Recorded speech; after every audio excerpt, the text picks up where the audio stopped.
Away from that, now the Federal Executive Council (FEC) meeting has warned against the act of raising money through crowdfunding to pay ransoms for kidnapped victims, noting that rather than solving the problems, it will worsen the case. Minister of Defense Abubakar Badaru stated this on Wednesday yesterday while briefing correspondents on the outcome of the FEC meeting presided over by the President Bola Ahmed Tinubu at the Presidential Villa in Abuja. The warning followed a move led by former Minister of Communications and Digital Economy Issa Pantami to raise funds to pay the ransom demanded by the abductors of 5 daughters of Mansour al-Qadiriya, still in custody after killing the most senior, Nabiha. The former minister had announced on his X account that the sum of 50 million naira had been raised out of the original 60 million naira demanded by the kidnappers as ransom for the girls abducted with their father from their house in Buhari Council, Abuja on December 26, 2023. Badaru noted that the government is deeply concerned about the kidnappings, but added that paying ransom through public donations will exacerbate the problem. The minister blamed the rising insecurity in the Federal Capital Territory, FCT, on bandits fleeing the northwest and north central because of the ongoing military operations to rout them. Away from that story now to the EFCC, the Economic and Financial Crimes Commission, EFCC, on Thursday, they filed an amendment 20-count charges against the suspended governor of Central Bank, CBN Governor Godwin Emefiele in an FCT High Court in Abuja. Earlier, EFCC dragged Emefiele to court on 6 counts. The Anti-Graft Agency had, in August 2023, charged Emefiele and Sadatu Yaro and the company April 1616 Investment Limited with breach of Procurement Act. This was in respect of the purchase of some vehicles. Also, EFCC's lawyer, Mr. Rotimi Oyedepo, senior advocate of Nigeria, on November 28, 2023, drew the attention of the court to an amended charge dated November 8, 2023. The judge further added that Emefiele should submit to the registrar of the court his traveling document and must be within Abuja within the period of his trial. However, when the case came up today, Oyedepo told the court that they filed another amended charges of 20 counts against Emefiele just yesterday.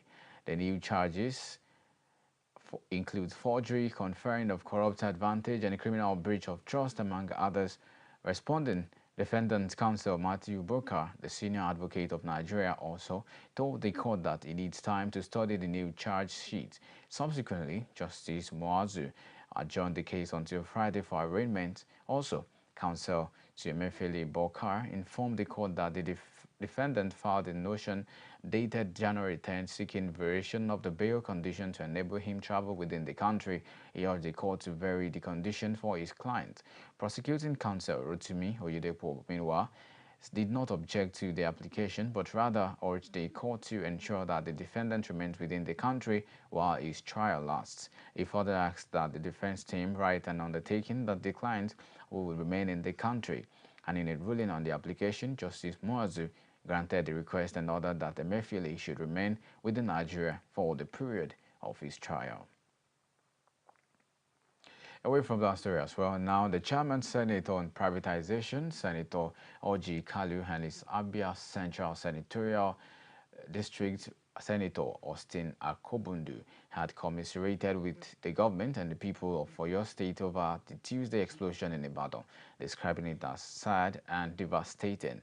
Reacting to the ugly incident, Kalu, in a statement in Abuja, commiserated with the families of the departed souls while wishing hospitalized victims speedy recovery. The former governor will express sadness over the painful incident, which was attributed to the activities of illegal miners, urged the government to commence a full-scale investigation into the sad development in the bit of future occurrences. The former governor, who is also Ashipa Seriki Mayegun of Ibadan land, urged the government of Oyo State to work with appropriate authorities at the federal level in bringing succor to the victims of the tragic incident. On his part, Senator Akobundu has expressed shock over Tuesday's explosion in a highbrow residential area in Bodija, Ibadan, Oyo State capital, which claimed lives and left several injured. The lawmaker commended the Oyo State governor for his prompt response in seeking the initiative not only to provide medical facilities for the injured, but succor for those rendered homeless, while backing through Oyo State Governor determination to get to the root of the incident through a thorough investigation. Senator Akobundu prayed for that. It's news around Africa and across the nation, Nigeria. You're still on to the national news on Immaculate Television. And now a brief into the world of entertainment and sports.